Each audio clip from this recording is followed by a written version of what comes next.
This episode is sponsored by one of our fine Patreon supporters. Thanks to Hendel Thistletop for sponsoring this episode of 91 Reasons. Sir? May I see your invitation, please? Sure. Here's my invitation. You're listening to 91 Reasons, a journey into the twisted landscape of pop culture. Keep your hands and arms inside the podcast at all times. And now, the voice, Jeff Tucker.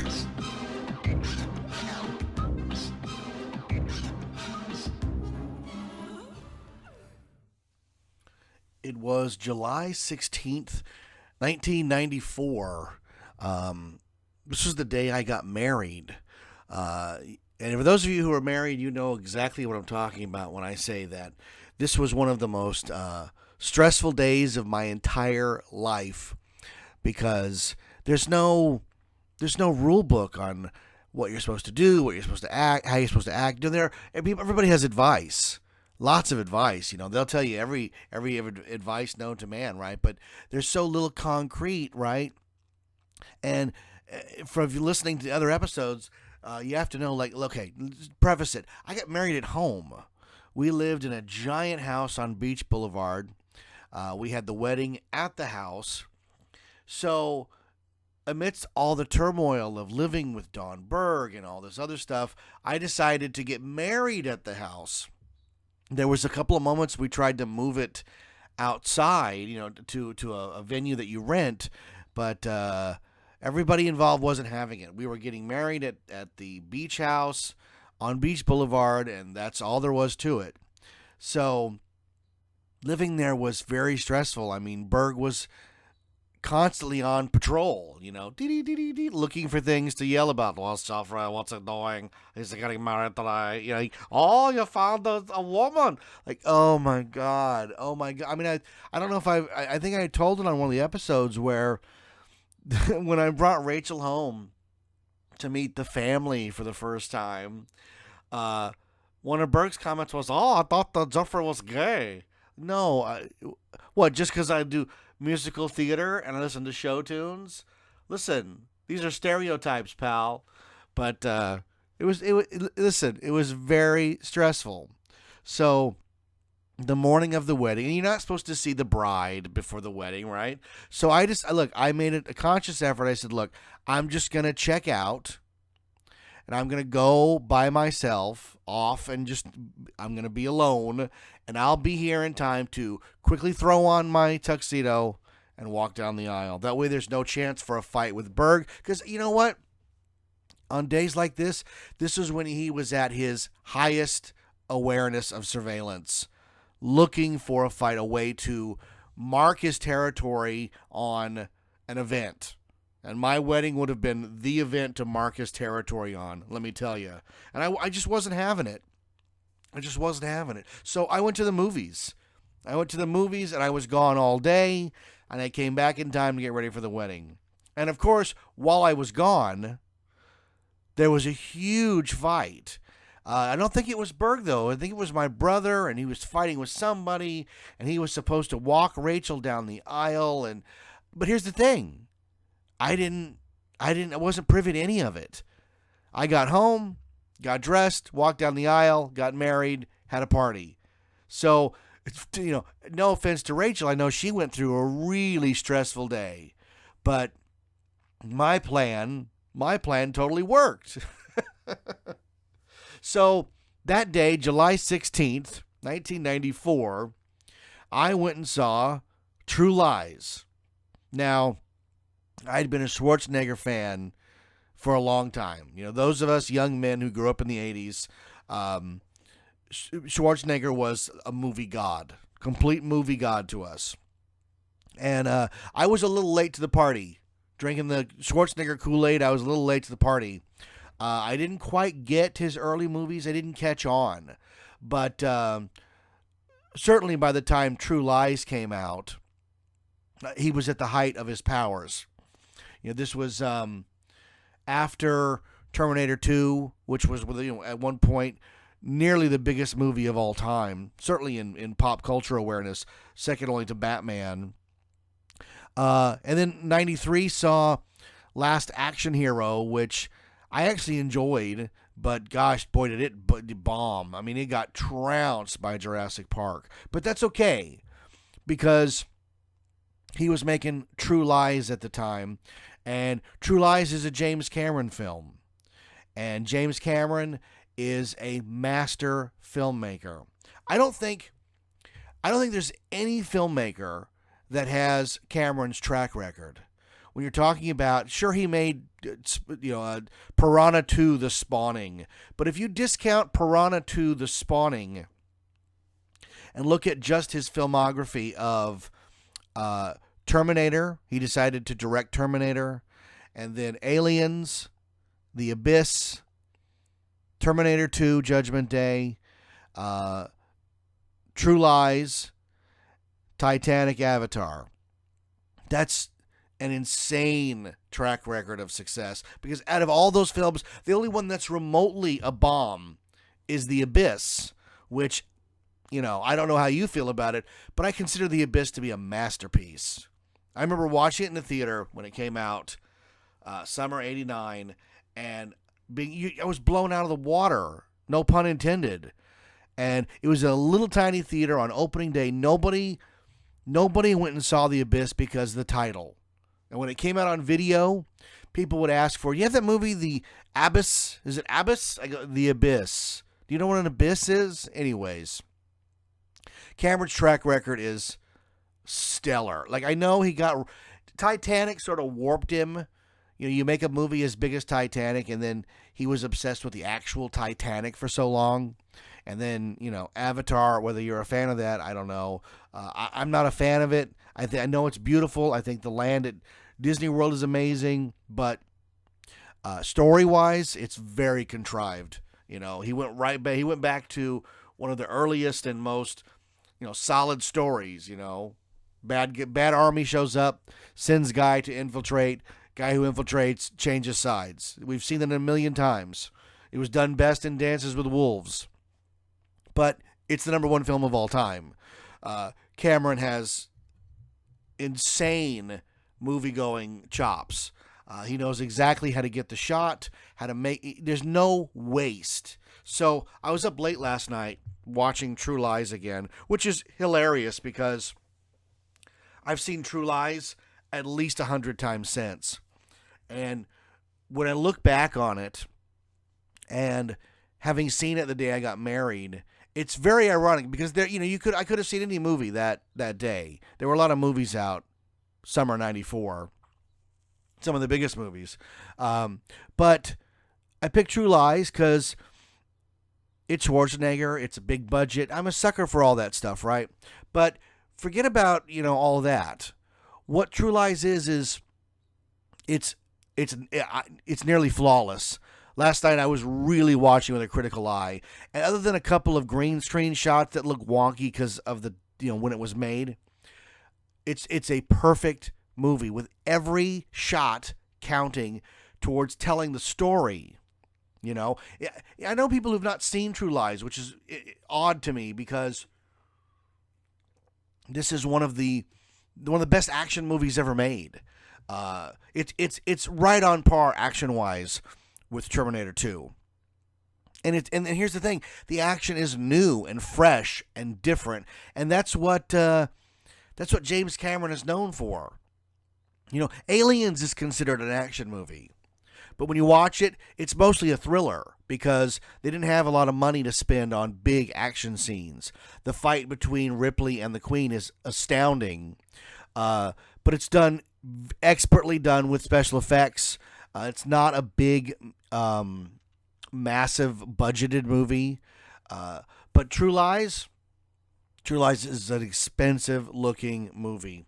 Now, it was based on a French film called La Totale, which was all the same story beats are there, but it doesn't have the insane action that True Lies has. And True Lies, I've not seen La Totale. I would watch it with subtitles, no problem. I'd have to find it. But man, True Lies is so good. So if you've not seen True Lies, let's go through it very quickly. True Lies tells the story of a guy named Harry Tasker, who is the world's greatest secret agent. He works for Omega Sector, which is the last line of defense for the United States. And he's on the case of arms dealers and terrorists. And this came out in 94. So at this point, the World Trade Center had been bombed in the early 90s by a couple of idiots that had tried to take it down, and they weren't very successful. So it was still kosher to have a terrorist plot.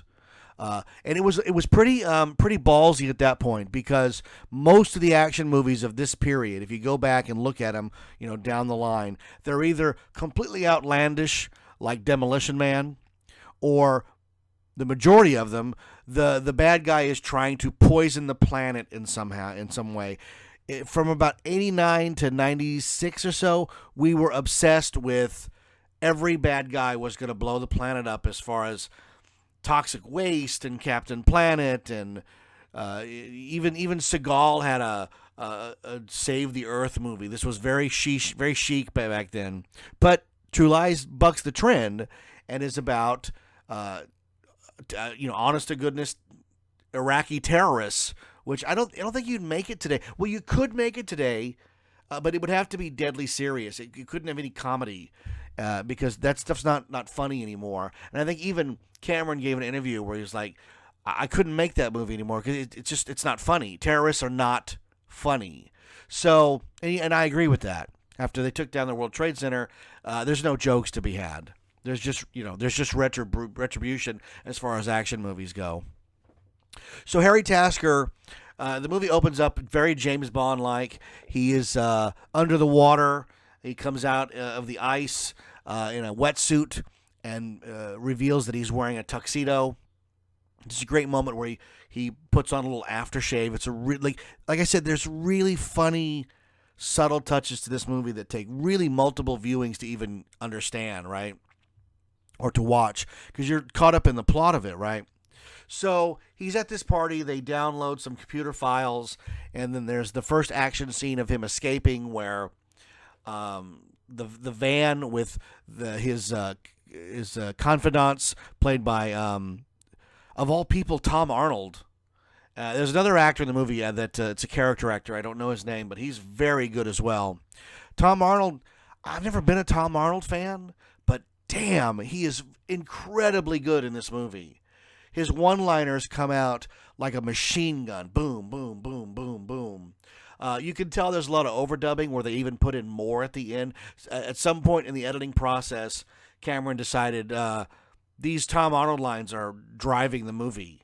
So they brought Tom in at some point, because a lot of times their lips are not moving and they're still talking. But again, that's a little nitpick, because it does make the movie more richer and fuller.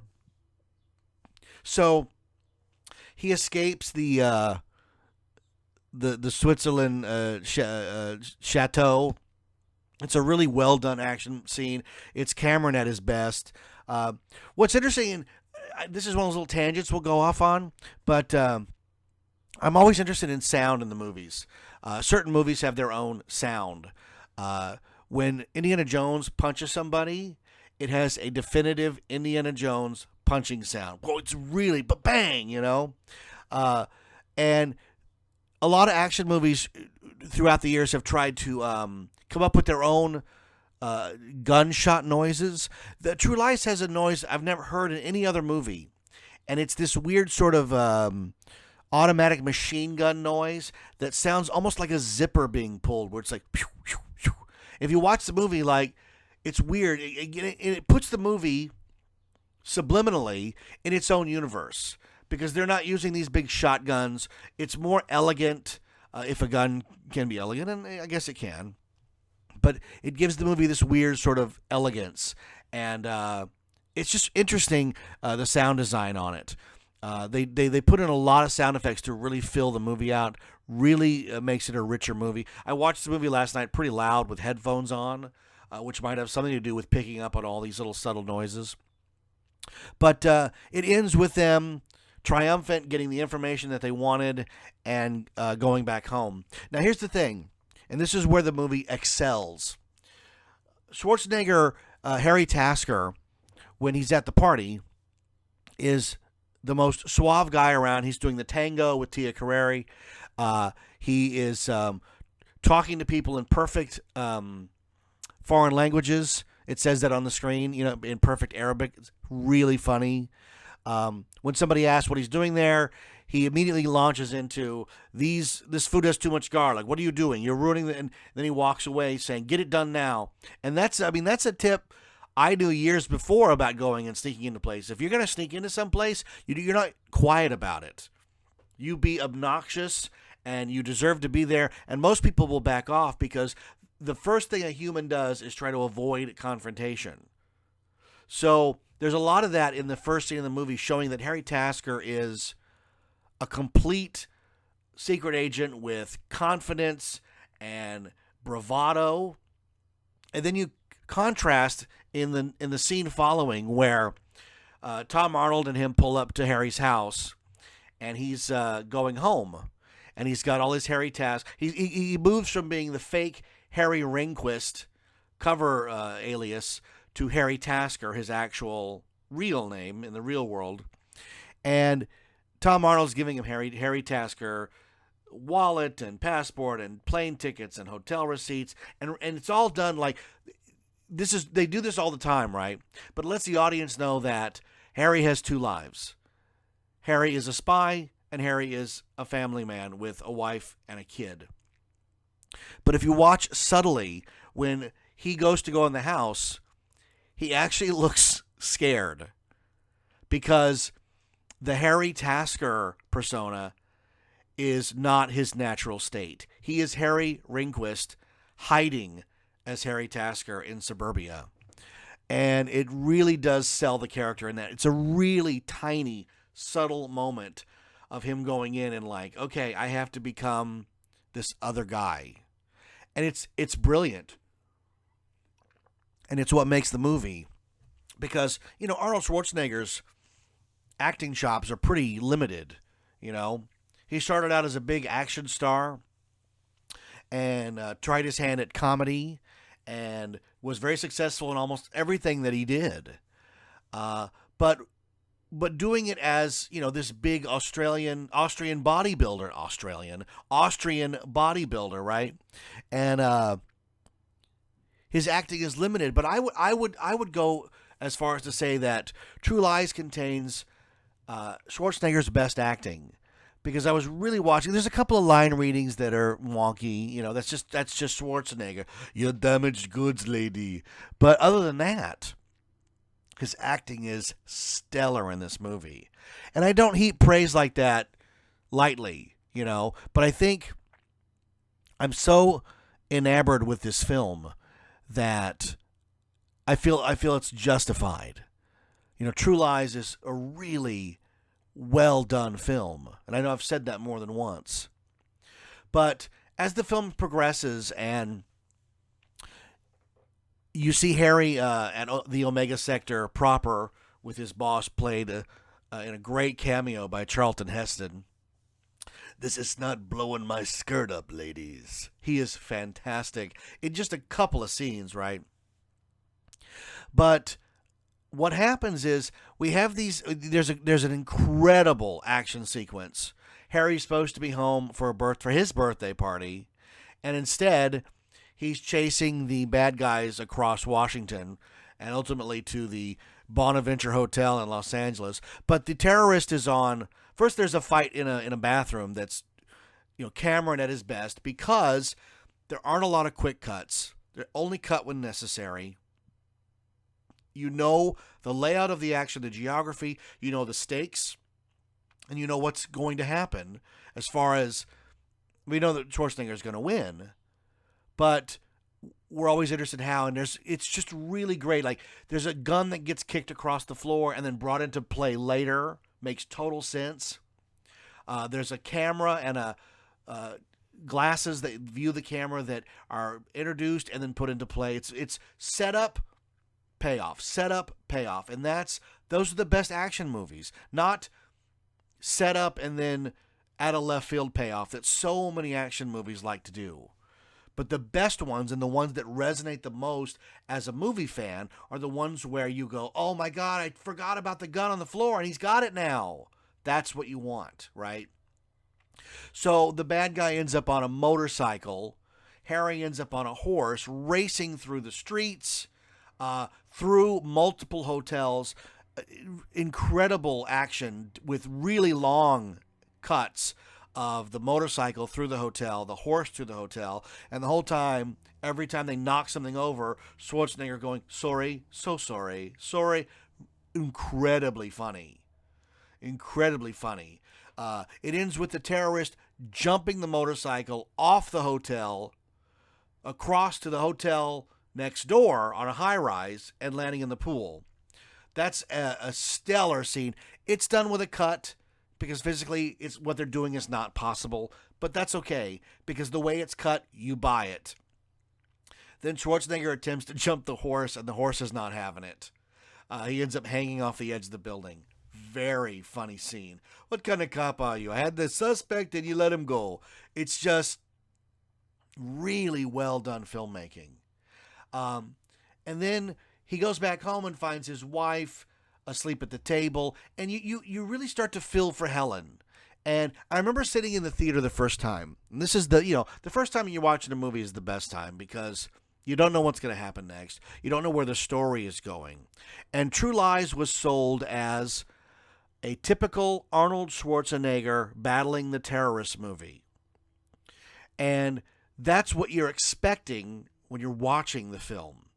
And instead, to make up for the birthday miss, Harry decides to go to visit his wife at work the next day and take her to lunch. And instead, he finds out she's on the phone with some guy named Simon and arranging a date. Now, this rocks Harry's world, because Helen's going to cheat on him, or has been cheating on him. Now, Tom Arnold's no help at all. Welcome to the club, pal. Everybody's wife cheats. Helen's flesh and blood. What'd you expect? You're never there for her. He does a really fun, stop trying to cheer me up. But what's interesting about it is Schwarzenegger's completely angry at the situation because his wife is lying to him, and he's not going to deal with it, which is ironic because everything she knows about him is a lie. So now we find out that husband and wife are completely lying to each other. Harry has never told his wife he's a spy, and now his wife is having an affair, and when he asks her about it, she comes up with the most outlandish lies that he knows are lies. And yet he has the audacity to get mad at her. And that's where the comedy comes in. It's like the pot calling the kettle black. Harry, you're a liar of the highest order. And here's a taste of your own medicine. So they find out who the guy is, Simon. Turns out to be an incredibly good cameo, supporting role, played by Bill Paxton. Talk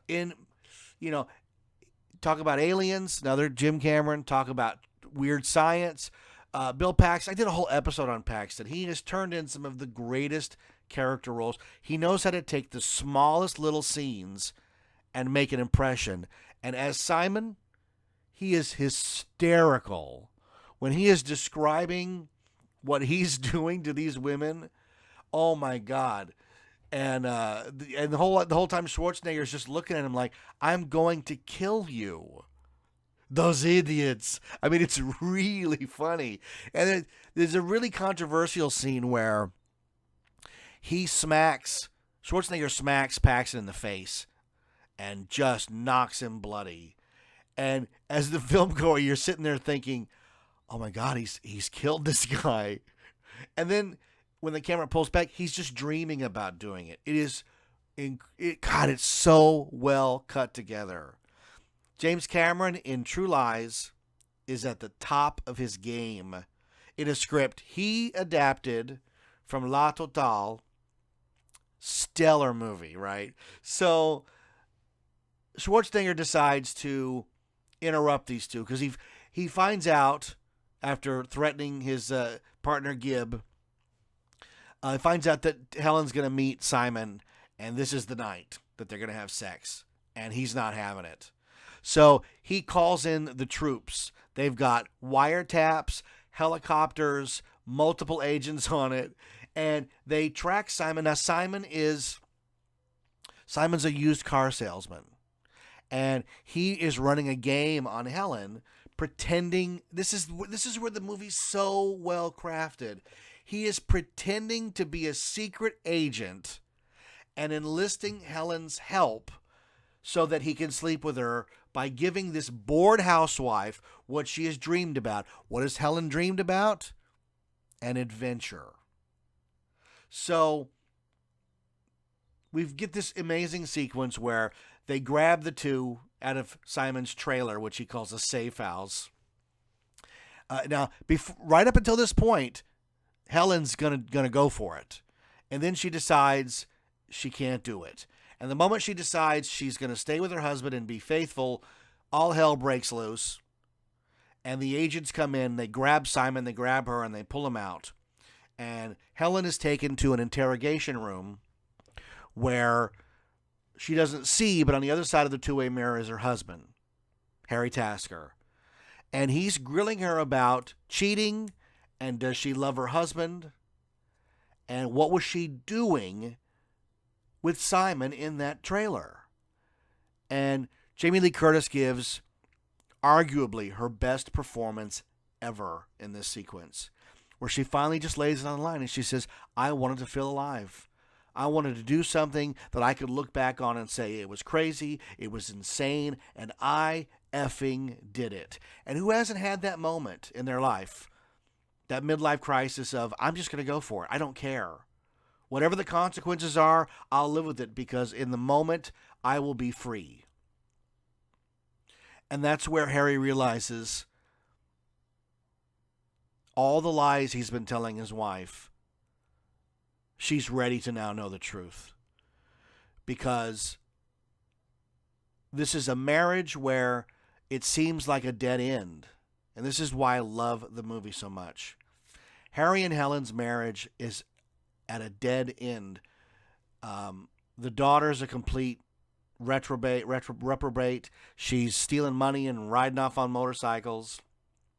It's played by Eliza Dushku, by the way, who would end up in Jay and Silent Bob Strike Back, and The New Guy, and Dollhouse, and Angel, and Buffy, right? But Helen and Harry are at a crossroads, and they're both looking for something. Harry is attracted to Tia Carrere because she's bold and adventurous and dresses sexy and is everything that Helen isn't. And Helen is looking at Simon because in her eyes, he's a secret agent with intrigue and danger. And he's everything that Harry isn't. And yet, Harry and Helen are both looking to someone else, not knowing that the thing that they're looking for is right in front of them. That they're actually married to the people that they dream about. And what better advertisement for marriage is there than that? That if you just talk to your partner, talk to your husband, talk to your wife, you'd find out that the thing that you're looking for is them. God, that's why it's so good. It's why the script, this is Cameron, man. It's why the script is so airtight, right? So Harry is interviewing Helen with this augmented voice. You know, how long have you been a spy? Right? So he gives her what she wants, a mission. And I remember watching the movie in the theater the first time, and this interlude takes about 30 or 40 minutes of the film. And I thought to myself, what happened to the terrorist plot? I thought this movie was about terrorists. And now we're suddenly only dealing with the Tasker's marriage issues. And then when you watch the movie again and again, you realize the whole movie is the Tasker's marriage issues. And the terrorist plot is just the wraparound. It's how they're going to solve their marriage problems. You know, these two are adrenaline junkies who need this type of adventure to feel normal like the rest of us. You know, these people don't drink coffee. They drink coffee with Mountain Dew in it. as much caffeine as they can get. But they don't know it yet. They don't know it yet.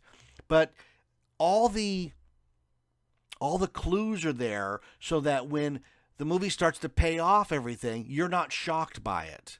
When Helen is given her mission to go meet this arms dealer and plant a bug in his room, when she strips off her clothes and reveals that she is an amazing, sexy woman who can dance and then have a funny moment, right? We're not surprised because they keep showing Helen working out. Setup, payoff, setup, payoff. And that scene's great because not only does Jamie Lee Curtis look amazing, and the lighting and the music, but watch Schwarzenegger, his acting of a guy realizing for the first time, that's my wife? You can see it in his eyes. I don't know how many takes it took to get those shots, but I buy every single one of them. You know, when he goes, now take off your dress, do some more, do it slowly. I mean, I love all that stuff, right? So now we're mirroring the Simon Helen scene. Instead of a trailer, we're at a suite at the Marquis. Harry is using the Ringquist alias to mess with his wife. So he is bringing his wife into the spy world. He's a spy. Now she's pretending to be a spy. And when they're about to realize who each other is, because there's a great moment where you think they're going to just make out and the movie's going to end, she brains him with a phone. I mean, I can't even imagine what that must feel like to get hit with a phone. And when he finally goes, Helen, it's not what you think, the bad guys bust in. Just exactly the way the agents busted in on Simon and Helen, the bad guys bust in on Harry and Helen and take them prisoner. It's the same exact sequence reversed. That's why it's so good. And the other thing, and I didn't mention this, is that nearly every character in this film gets a standout moment, which is a rare thing in movies like these, because I know movies like these are made as not vanity projects, but they're made to further celebrity, further stardom. It's a Schwarzenegger vehicle, right? And if it had been written by committee, Schwarzenegger would have said, I need to have all these scenes about me. That's what they do. I know this for a fact. The main character, the main actor gets all the best scenes. They will not let anybody steal the spotlight. When you see somebody in a lesser role stealing the spotlight, it means the director forced the celebrity's hand, right? Or in this case, it's because Cameron wrote the script and said, this is the movie we're making. Do you want to make it? And Schwarzenegger said, I am all about it. So everybody gets a moment. Tom Arnold gets a dozen. Jamie Lee Curtis gets that incredible moment in the interrogation scene. She also gets the moment where she rips her dress to make a new dress, right? And even the guy who does all their data work gets a scene later where he shoots a bunch of terrorists. It's just really, everybody gets a standout moment. The bad guy's brilliant, very well played.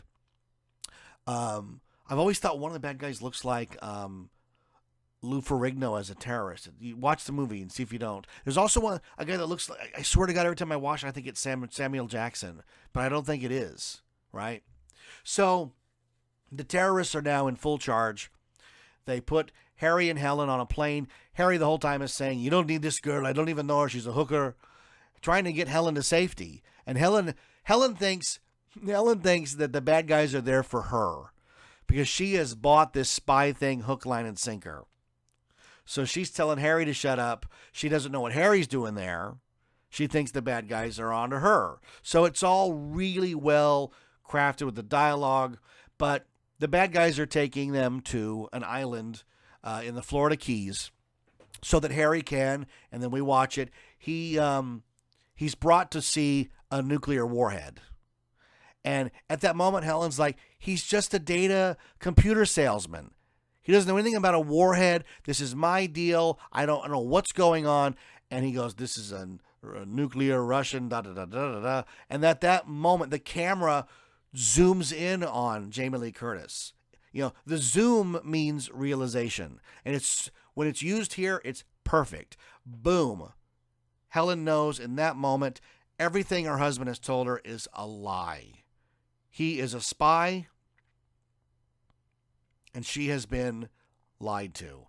And as angry as he was earlier in the film at her lying to him, she is unbelievably more mad because he lied to her their whole marriage. 17 years of being a spy. So they're put in a room, and Harry is injected with truth serum. And again, it's an echo scene. You know, like George looked at the scenes rhyme. These actually do.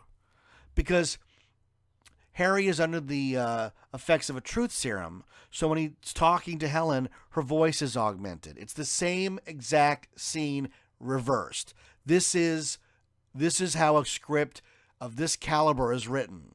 How long have you been a spy, Harry? About 17 years. It's so good because it's echoing, and you're like, oh, she's interrogating him now. Fantastic. Right? And then the torturer guy comes in, and he goes, well, I was going to use you as a human shield. I'm going to kill that guy. And then he does it. And it's fantastic. So him and Helen do their best to thwart the bad guys who have 4 nuclear warheads. And audiences like me, we've been trained. Once we see a nuclear warhead get activated, we know eventually there's going to be a deactivation scene, red wire, blue wire, deactivation scene, right?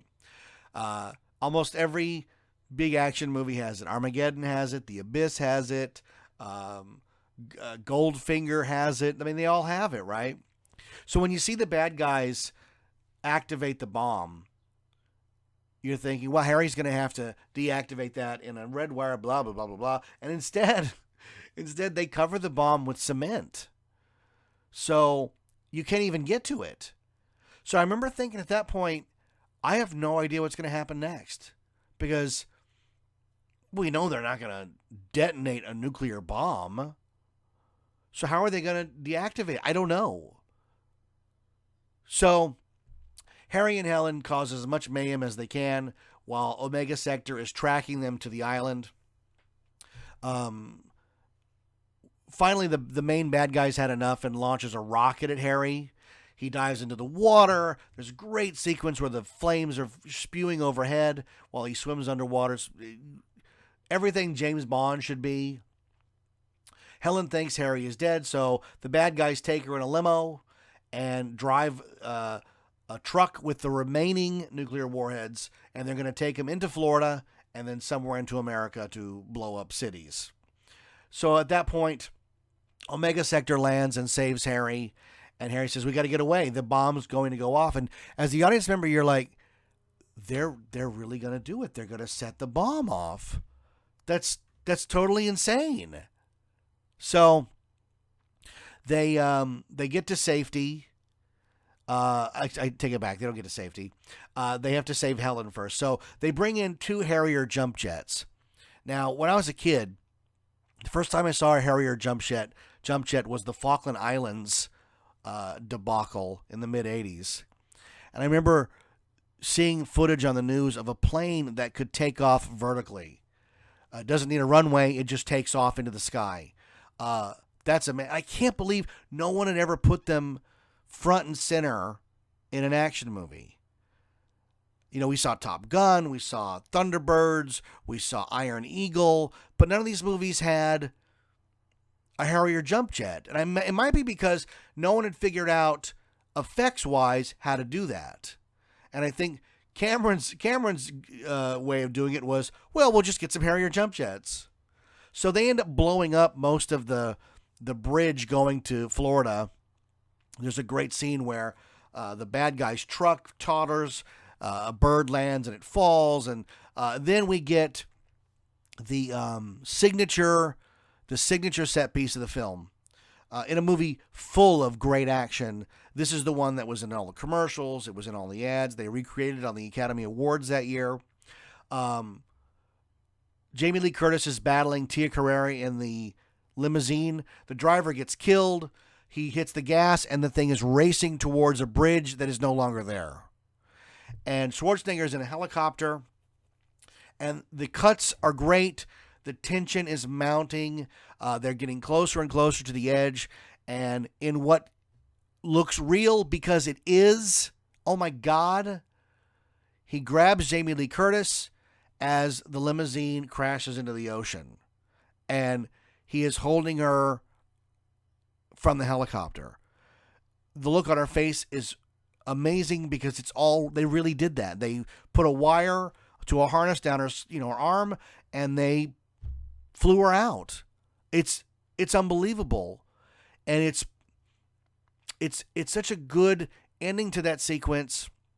It puts a cap so they can start again. They can take a breather and then start again, and you can see in that moment, Harry is not only saving Helen's life, but he's saving their marriage. You can see it in his inner face. This is her husband. This is the man she loves. This is the world's greatest spy. And at this moment in time, she's okay with that. The lies are all true, and they're going to work it out. It's just such an exhilarating sequence in a film.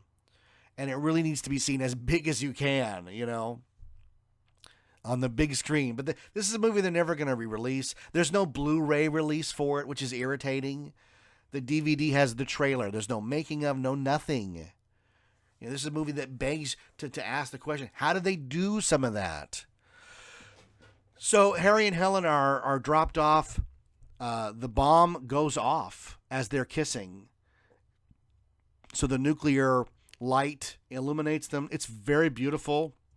It is very different. Action movies don't do this. They don't let the bomb go off. They don't let the bad guys, quote unquote, win. But it is an amazing sequence. So we're left with about 20 minutes left in the movie, and the bad guys are holed up on a high rise in downtown, I think, Miami, and they've got Schwarzenegger's daughter. So now it's her time to learn the truth about her father. So Harry takes the Harrier jump jet to the building, and the great thing about the jump jet is that it can hover. Not only is it an airplane with all the firepower, but it hovers like a helicopter. So the action sequence that follows really puts you on the edge of your seat because of the height, the danger, the wobbliness of the plane. I've seen this movie many, many times, and every time I watch the sequence, when Dana, the daughter, is going out over the top of the crane, and the bad guy is chasing her because she has the detonation key, I am just on the edge. I know how it's going to end, but I'm still on the edge because it's just great filmmaking. And again, a couple of the shots are wonky, but for the most part, I don't know how they did a lot of this stuff. That Harrier jump jet model is indistinguishable from the full-size one. So eventually we get a Schwarzenegger quip, "You're fired," and because he's about to be killed by a helicopter full of bad guys and the bad guy with a gun, and instead the bad guy gets launched on a missile through a building into the bad guy's helicopter. So in one fell swoop, all the bad guys are dead. It's fantastic. It's crowd-pleasing fun at the movies. And there's a lot of that missing lately. You go to see these superhero movies, and a lot of them are dark and dreary and drab. And it's okay to have fun at the movies, even if the topic is serious, like terrorism. True Lies manages to find that rare balance of excitement and fun, which is hard to do. So watch the scene at the end when Harry finally lands the Harrier jump jet back on the street. It's done in one shot. You see the plane come in, it lands, the camera pushes in, and Schwarzenegger's behind in the cockpit. I have no idea how they did it. I don't know where the cut is, if there is a cut. I have no idea. I know that that's a stunt person masquerading as Dana because you don't see her face till the cut, but that's okay. So the movie ends, all is well, And we cut to 1 year later, and Helen and Harry are Boris and Doris operatives in Omega Sector. And they meet Simon again and make him pee his pants again, and they do the tango.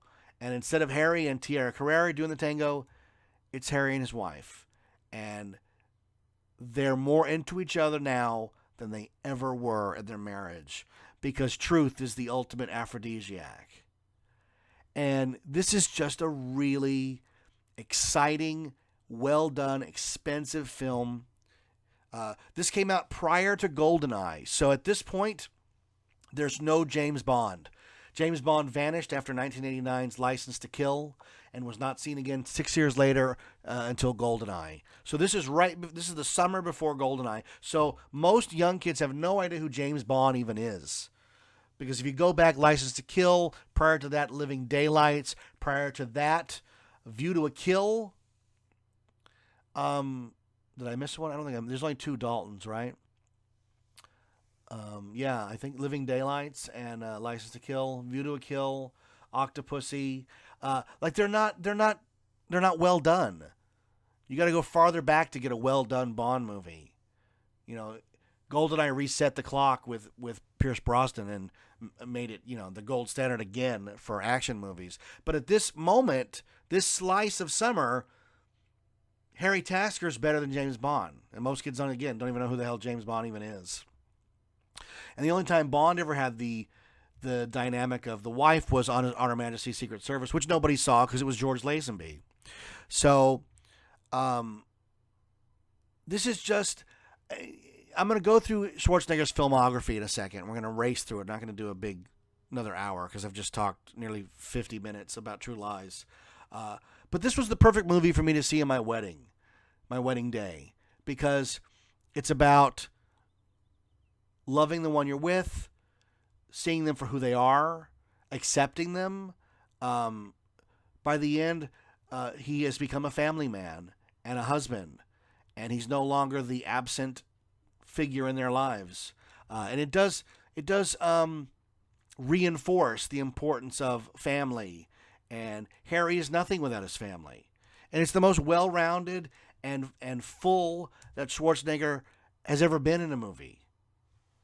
I think his characters in Last Action Hero, because he plays both Jack Slater and Arnold Schwarzenegger, I think there's a lot of dynamic there, but it's done sarcastically. And in True Lies, it's done honestly. And I think that's why, when you see him angry at Simon, you see a guy angry about losing his wife. And this is a guy that saved the world multiple times, but losing his wife is going to be the end of his world. So if you haven't seen True Lies, you're really missing out. You could pick it up on Blu-ray. You could pick it up on DVD for about $3. Maybe someday we'll get a Blu-ray release or whatever the next generation of discs is, but I would love to have a really clear digital copy of it. The DVD is not bad, but it does. Even the DVD has some dirt on the print that you can see during the transfer, which is a bummer. It needs to be cleaned up. This is a prestige picture. This movie made a lot of money. They should treat it as such. So let's do a real quick Arnold Schwarzenegger filmography here. He started off, the first time we saw Schwarzenegger was Hercules in New York. I don't know if you've ever seen Hercules in New York, but they dubbed his voice over, so it's not that voice that we know so well. It's some other guy's voice. It's not a very good movie, but I have watched it because I'm a nerd. He bummed around, did a few things here and there. Stay Hungry, Long Goodbye. I didn't know he was in Scavenger Hunt. You ever seen Scavenger Hunt? I think I've talked about that on the podcast before. Scavenger Hunt was a movie that was on cable when I first got cable, and it's where I think it's Vincent Price sends all of his relatives on a scavenger hunt, and the winner gets his inheritance. And it's a real fun rip off of Mad World with a lot of character actors in it. But I don't remember Schwarzenegger being in it. He must have a cameo in it. But he wouldn't, Schwarzenegger wouldn't make a ripple until 1982's Conan the Barbarian. And that's just, that's a John Milius film. That's a fantastic movie. It was followed 2 years later by Conan the Destroyer, which is not a very good movie. It's an okay movie, but it's not a very good movie. And it was Conan the Destroyer was the film that turned him off of sequels, and he didn't do a sequel until Terminator 2. 6 years later. But I didn't see these films in the theater. The first Schwarzenegger film I saw in the theater was Red Sonja in 1985. I saw it at the Dollar Theater. It starred Brigitte Nielsen. Schwarzenegger shows up. It's schlock. It's total schlock. But it's not bad. I mean, he was helping out Brigitte Nielsen. And he hadn't yet found the big movie that was going to make him. It would come out later that summer. And it was Commando. Commando's a stellar, well-done movie. It has all the Schwarzenegger tropes that we're going to see in his work for years to come. It has all the one-liners. It has the over-the-top action. He's out to save his daughter, played by Alyssa Milano. But around this time, one of my friends, we used to have these massive Dungeons & Dragons sleepovers. And late in the morning, 2 or 3 in the morning, we would start watching movies. And I remember Eric Hardy, good friend of mine, just saw him the other day, gave my wife a tattoo of Prince, one of my dearest and oldest friends. He dug out a VHS copy of The Terminator. And he's like, you got to watch this. And I was like, oh, I'm not watching that, man. It's that Schwarzenegger guy killing people. I've already seen that movie. He's like, no. He's a robot. I like robots. Or as on the Goldbergs, robots. I love robots. They're like, no, this guy's a robot, man. And wait till you see what happens at the end. So we watched The Terminator later, and I'm looking for Sarah Connor. And then we watched it again. And it was even better the second time. And that's when I was like, okay, I need to rethink this Schwarzenegger guy. And whoever directed The Terminator, whoever this James Cameron is, we got to watch him too. So the next big one was we went to the theater to see Predator. Predator originally started out as a sequel to Rocky. I know that sounds crazy, but after Rocky 4, they said, who's he going to fight next? And somebody said he's going to fight an alien. So the Predator script started out as a Rocky movie. When Stallone finally said it was too ridiculous for him, Schwarzenegger took it, and we got a Stan Winston monster. We got Jesse Ventura. We got Shane Black in it for some reason. Bill Duke. Carl Weathers. And Kevin Peter Hall as the Predator. It was originally, and this is, if you're a nerd like me, you know this, it was originally Jean-Claude Van Damme in a completely different suit. It wasn't working. They stopped production. They started over. Winston did a different suit.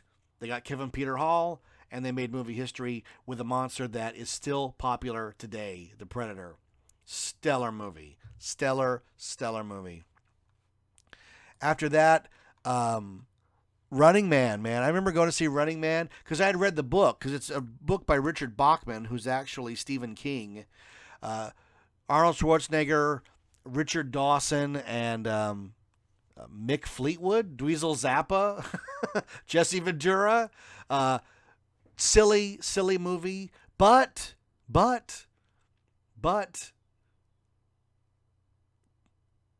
it foresaw reality television. Sorry for the pause there. I couldn't find the right word. It predicted reality television. Now, we haven't gotten to the point of killing people like the Running Man, but give us a couple of seasons. Let's see where it goes. The next summer, 88, was Red Heat with Jim Belushi. I went and saw that in the theater. That's a great movie. And the same year, Twins. And this is the movie, believe it or not, I was listening to the Nerdist podcast. They had a great interview with Schwarzenegger where the movie that he made the most money off of was Twins. And that's because the studio said they weren't going to make it. Universal said, we're not any interest in it. You're an action guy. You're not a comedian. This is going to bomb. And Schwarzenegger said, I'll do the movie for free. You give me points on the movie. If the movie's a hit, I get paid. If it bombs, nobody gets paid.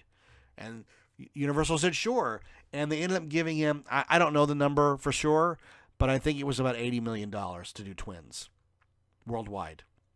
That's unbelievable. Oh my God. Then came Total Recall, 1990. It's hard to just, I know they remade Total Recall as a crap fest with Colin Farrell, but it's hard to describe how influential Total Recall was. Directed by Paul Verhoeven, Arnold Schwarzenegger, Ronnie Cox, Sharon Stone, Rachel Tickerton. Just an expensive science fiction movie, excuse me, where all of the money is on the screen. I know Schwarzenegger got a pretty penny for it, but all the money for Total Recall is right there on the screen. And Total Recall, 1990, so the 80s are over at this point. You can put the 80s Schwarzenegger to bed. And he had a total story arc for himself, a career arc in the 80s of Conan the Barbarian, straight action, to hear the lamentations of the women, to stretching his legs, doing a sequel, helping out a friend in Red Sonja, and then taking a risk with the Terminator. Because, originally they wanted O.J. Simpson to be the Terminator, and Schwarzenegger had to fight for it, and knocked it out of the park, and became his signature role. I'll be back. His signature role. Parlayed that into buddy action with Red Heat, comedy with Danny DeVito in Twins, directed by Ivan Reitman, and capped it off, with Running Man, and then and also Commandos in there. But he conquered the 80s and emerged in the early 90s as the biggest movie star on the planet. That's quite a story arc, man. That's paying your dues, doing some schlock, and then demanding better scripts and bigger budgets and more of this and more of that. Total Recall is by Philip K. Dick, guy who wrote Blade Runner, guy who wrote Minority Report. And Total Recall had been trying to get made for years, and it finally took Schwarzenegger's clout to get it on the books, and it made a lot of money. And it's a really well done thriller, sci-fi action thriller about what's real and what is not, and what's Quaid's deal. And it needs a whole episode because of the questions that are asked in Total Recall. He followed that right up with Kindergarten Cop, another comedy with Ivan Reitman, another big hit of him doing comedy. He has a little action in it. He plays the party pooper, but it's mostly 80% a comedy. And then 1991, all bets are off with Terminator 2: Judgment Day. Again, needs a whole episode, but turns everything on his ear by turning the Terminator into the good guy, which is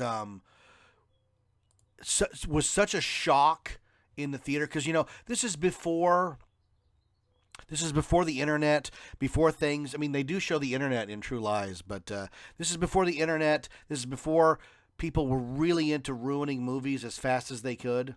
So if you were there like I was when Terminator 2 first opened, and the scene in the mall where he takes the rifle out of the roses, the Guns N' Roses, and actually shoots the T-1000, that's the turning point of the movie where it's revealed he's the good guy. And that was such a shock, because the Terminator was the ultimate bad guy in the first film. But now he's been programmed for good. They gave it away fairly quickly in the ads after the movie opened. But prior to that, it was kept pretty good secret. And it was very effective on the screen. He had a cameo in Dave, which I love. I did a full episode on. Then 1993, Last Action Hero. Again, needs a whole episode. This is a huge budget flop. Maybe the biggest flop of his career. It did not do well. It did okay. Had a toy line. Had a Burger King motion cup line. was the first movie to be advertised on a spaceship. Look it up, it's true. But had the distinction of coming out within a week of Jurassic Park, and Jurassic Park just mowed everything down that summer. But it's not a terrible film. It has really fun moments. And then next summer, 94, True Lies. I think that, we'll go through it, but I think that True Lies represents the pinnacle of Schwarzenegger's career. I think that this is the film that everything led to. His chops are there, his acting chops. The action chops are, of course, there. He's in the hands of the greatest action director of all time, James Cameron. It's not as deadly serious as Terminator 2. Terminator 2 does have a lot of comedy, but True Lies is a comedy, action, thriller, suspense, everything. And it delivers on all of that. Not that Terminator 2 doesn't, but if we're going to get in the debate between Terminator 2 and True Lies, it's not an equal playing field. They're different movies. But because of the memories I have of seeing it on my wedding day and that being about staying true to your marriage, True Lies rings truer more for me than Terminator 2. And I'm a big Terminator 2 fan. Terminator 2 is coming out in August in 3D, and I'll be there to see it. Because the last time James Cameron did a 3D movie, it was he supervised Titanic, and that was amazing. So let's watch the slow downgrade of the Schwarzenegger career here. He's still making a lot of money and getting a lot of movies made, but they're starting to return less and less on their investment. 94 also saw the release of Ivan Reitman Jr., where Schwarzenegger is pregnant. I don't know if you've seen this movie. This is a silly, silly movie that features scenes of him in drag. It is not a very good movie. We were hoping to get Triplets, a sequel to Twins, and it was rumored that they were going to make a sequel to Twins, with the triplet being Roseanne Barr, but that never materialized. And they were just talking about it not that long ago, but I don't think that's ever going to happen. Then he did Terminator 2 3D Battle Across Time at Universal Studios. That's a James Cameron directed film, and it's very well done, but it's a theme park attraction that is now sadly gone. Super. Eraser. That's the name of a band. Eraser. Schwarzenegger. This is him and Jimmy Caan. It's not a bad film. It's just not very memorable. That's the problem, that these movies just aren't very memorable. Jingle All the Way, with Anakin Skywalker himself in it, Jake Lloyd. My kids and I have watched this a few times. It's a terrible movie, but it's terrible in all the right ways. That was followed up by Batman and Robin, one of the worst films ever put in a cinema. And his turn as Mr. Freeze is so schlocky. Oh my God. My name is Freeze, know it well. Nice to meet you. Kill the heroes. And he's got some lines in Last Action Hero that are pretty bad. He's got one in there that he goes, he kills a guy in Last Action Hero by shooting an ice cream cone through the guy's head. It's the Asian guy from Die Hard who gets an ice cream cone through his head. And then he goes, iced that one to cone a phrase. It's the worst ever, and I love it. He took 98 off and came back in 99 with End of Days, where he battles Satan, played by Gabriel Byrne. Terrible movie. 2000 is The Sixth Day, where he gets cloned. It's a lot like Total Recall without the money. Like I said, these movies are all they're getting schlockier and schlockier. Collateral Damage, that's where he's a firefighter, or I don't remember, but it's not very good. 2003, Terminator 3, he's going back to the Terminator well. It's not a very good movie. It lacks Linda Hamilton to really make it sing. It's not a terrible movie, but it's not a very good movie. He has a cameo in The Rundown, which was The Rock's big solo movie, and Schwarzenegger tells him, "Have fun," basically passing the torch to him. And for some reason, they made such a big deal about that, but I never really got it right. So then he's in Around the World in 80 Days.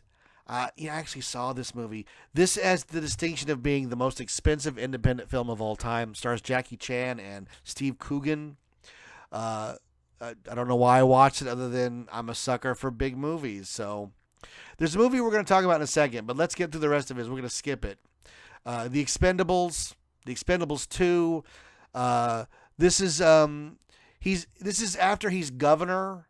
So he took 5 years off to be governor. There's no Schwarzenegger movies between 2006 and 2010. Even the one movie in 2005 that I've skipped, you're not going to even believe that it's a real movie when I get back to it. But he took a time off to be the governor of California. He was not very successful at that, and he's moved on, thankfully. He had a lot of personal issues. And then he tried to come back with The Expendables, The Expendables 2, The Last Stand with Johnny Knoxville, Escape Plan with Stallone where they're in a prison, Sabotage, The Expendables 3, Maggie where he's battling zombies, Terminator Genesis, which is just awful. And if you look up the top, he's got triplets on his docket. Triplets for No Date, Triplets, The Legend of Conan, Journey to China, Why We're Killing Gunther. I don't know what these are, but Triplets is still on the board there, which I think they were trying to get Eddie Murphy to be the third triplet. And you know what? I'll go see that. I like Schwarzenegger. My fandom for him has never really wavered because even though he's made a lot of bad movies, you can always pop in one of his good movies and marvel at how well this guy picked scripts, picked directors, knew how to brand himself, knew how to sell himself, right? So True Lies begged for a sequel. We begged audience-wise for the continuing adventures of Harry and Helen Tasker, and we never got it. We never got a sequel to True Lies. Cameron had hinted about it for a long time, even hinted about it recently, but he is so wrapped up in Pandora and Avatar that he's going to be doing that for the rest of his life. And I don't think we're ever going to get any other films that have Cameron. He's the rights to Terminator have reverted back to him, so we may get a Terminator reboot, but I don't think he's going to direct it. I think he'll just produce it. I only saw Terminator Genesis because James Cameron looked into the camera and said, "I fully endorse this movie, and it is the real sequel to Judgment Day." And it wasn't. It was a terrible movie that tried to rewrite history without explaining anything. Anyways. But that being said about not having a sequel to True Lies, what most people don't know is that there is a pseudo-fake sequel to True Lies. And I own it somewhere. I have it in one of my. I bought a disc without a cover because it was one of those in a clear cover. I knew what the movie was, and I'd been looking for it a long time. This is a movie. It came out in 2005. It's called The Kid and I. This is one of the most bizarre movies you will ever see in your lifetime. I'm going to click on the IMDb page in case there's anything that it could help me with. Aaron Roman is a teenager with cerebral palsy who dreams of starring in a big-time action movie. So I never figured out if this kid is acting or if he really has cerebral palsy. I think he might.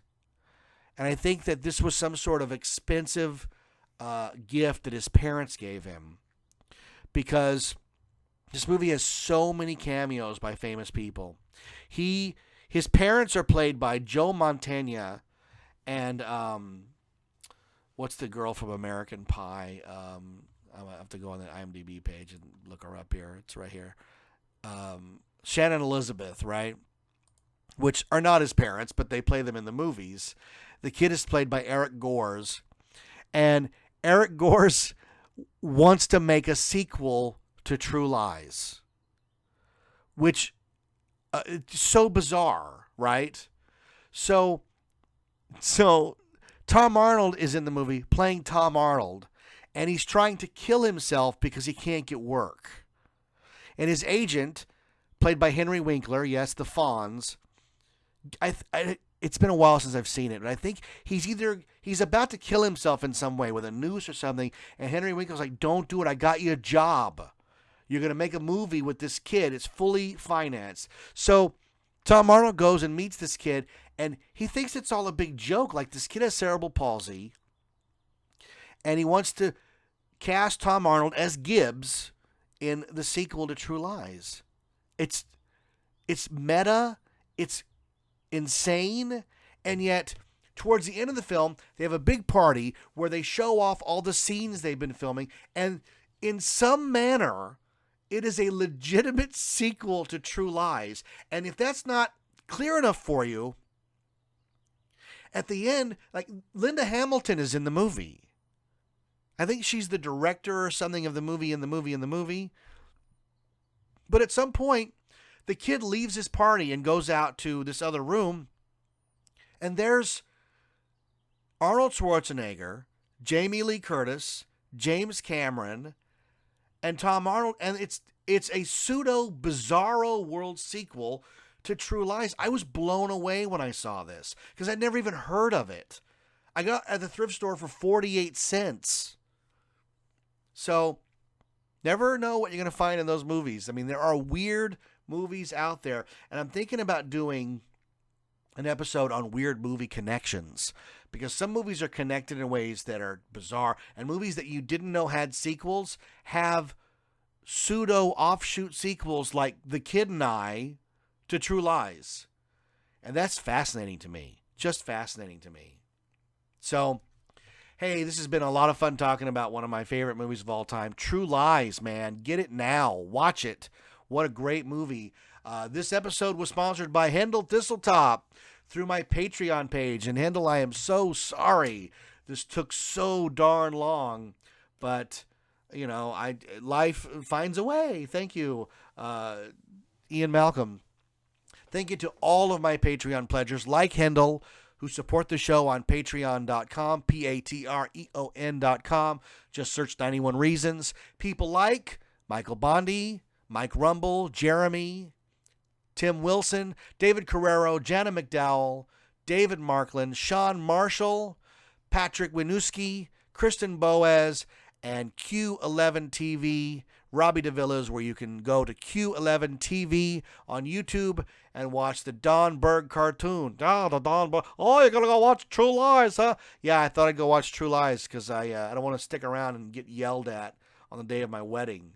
Oh, well, you're not gay. No, Rachel and I have been dating a year. We're going to get married. That means I'm not gay. It could be a cover-up. It could be a cover-up? Oh, yeah. Oh, yeah, you could be gay. What if I was? Who cares? I'm just saying, that could be gay. Listen, what are you doing here on my True Lies episode? I just want to tell you'll tell a lot of lies about me. I tell a lot of lies about you. There'd be true lies if there were lies about you. Don't you tell any lies about me, punk. Berg, I'm trying to finish this episode. Just because you were there the day I saw the movie doesn't mean you get to be in the episode. Oh, yeah, I was at the wedding. Got married. Yes, I got married. I'm still married, Berg, to Rachel. Oh, you guys are still married? Yes, we're still. You had dinner with her not that long, a couple years ago, year and a half. Oh, yeah.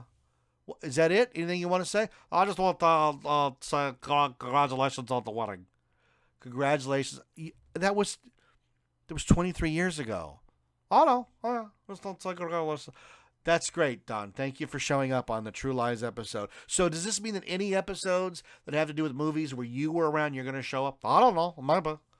Don't you want me to show up on the show, Zephyr? I don't have any. I don't know. Because that's a double-edged sword. You know, because I know people like to hear you, but I don't like to be around you because I just have bad memories of you yelling at me. I have. How can you stop a bad memory? You'll just find a way to stop it. You got your ways. Thanks, Don. All right. We're going to wrap this up. Thanks to everyone on Patreon. Thanks to everybody who supports the show in the ways that they do. Thanks to the people who are supporting the GoFundMe so I can see Mr. Benton. It's all fantastic. I am humbled by everybody's love and support of the show. And it's exciting to keep it going. 91 Reasons isn't going anywhere. This summer we're going to Comic-Con, and then the week after you can see us at Midsummer Scream. So check out Midsummer Scream and get your tickets today. We will see you at the show. Check out my books on Amazon. I have a new book coming out all about my adventures with Back to the Future. I can't wait to finish that. That should be available very soon, which is fantastic. Thanks for tuning in. This is... Oh, God, he's back. I'm trying to end the show, Don. No, I'm trying to end the show. Go ahead. I can't end this. You're right in the way of the microphone. I can't end the show if you're in the way of the microphone. Y'all can end the show if you want to, punk. You're threatening me about the show now. Just end the show. All right, we're going to end the show. You want to end the show? Thanks for tuning in to 91 Reasons. Thanks for listening to 91 Reasons. Please subscribe and leave a review on iTunes. Find us on Facebook. Is anyone even still listening? All right. We're in line to meet Stan Lee. Are you taping that? Yes, Josie. How is it? How excited are you to meet Stan Lee? Glad. Austin, come rant on the show. Austin doesn't even want to be on it. He's so upset. Austin's very angry. Very angry. He's been in the sun. Very angry. His fashion has been ruined because he can't wear his jacket. You what? I want to puke everywhere. We got here about 9 o'clock this morning, and it's now what time? I don't know. It's like 5.5 hours or something. It's almost 3. 6 hours.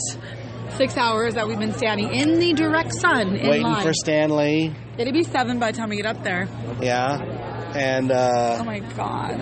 How excited are you? Laura and Steve are here. Hi. Hello. They brought water, reinforcements. We're the amateurs. You guys were our second group of reinforcements. I love it. We would not have survived without you guys. They got Austin some onion rings. She called the cavalry. Where'd he go? He vanished. He's sitting down. Trying to find shade. Over there. All right, so if Austin were here, this is what he would say. Hey, Austin, are you having a good time? No, this is the worst day of my life. We haven't had a... And he would mutter something about Bruce Springsteen because that's all he said all day. Worse than Bruce Springsteen. Worse than Bruce Springsteen. Worse than Bruce Springsteen. That's what you said on the phone. Yeah. All he Every keeps 3 saying. seconds. It's driving me crazy. Because that was a bad So, yeah, one. Stan Lee's doing a signing in La Habra, of all places. It's actually Brea. Brea. It's We're in the middle of this horrible. industrial park. It's a really Oh my odd, gosh, I think you're moving again. really odd thing here. But You get spirits are high. It's day 6. We are sunburned, We've reached the summit. We're looking out now at a grand but vista. I'm still going dancing tonight. only Luna is missing. Wait, where'd Luna go? Somebody ate Luna. The crowd ate him, Quite glad to not be here right now. tore him to bits. He went to see the city today. Yeah. He's exploring the multicultural He was at a smash Fantasia known as But it's really dark. Baltimore, Maryland. We got that for them when we went to Josie, Anime Expo. For him give me some words of wisdom. You were so angry earlier. Give me some of that. Now She's lost it. If you could see Stan Lee right now, what would you say? What? Was that English? If you could see Stan Lee right now, what would you say? I want to kill you. Oh. Would you like to have tacos with him? No, he's not part of the Taco Clan, and he never will be. He's not good enough. He must be. If us idiots are willing to wait in line 7 hours for him. If I had the choice, we would have been gone and home already. This is more exciting than being at home, isn't it? I'm thinking no for them. Austin's back. Austin, come be on the show. No, I love it. We're moving.